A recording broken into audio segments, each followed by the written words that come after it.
Lucy! Si Nanay!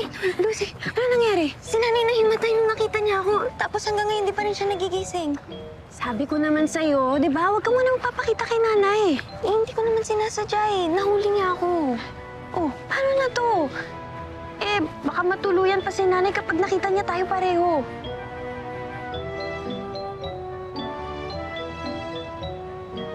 Oh, bakit?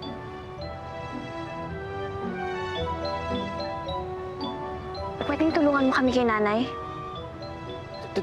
Di ba nanay niya yung mangkukulam? Sorry, takot ako sa kanya eh. Di ko kayo matutulungan. Hindi. Sandali. Sino naman nagsabi sa'yo mangkukulam nanay namin? Tatay ko. Hoy! Hindi totoo yan ha! Hindi mangkukulam yung nanay namin, no? Eh, sige na, i-check mo na siya. Hindi nga niya kami pwedeng makita ng ganito. Oh, di ba sabi mo, gusto mo magpaturo sa amin paano maging matapang? Oo. Pwes, ang first lesson mo para maging matapang, dapat lahat ng kinakatakutan mo, nilalabanan mo.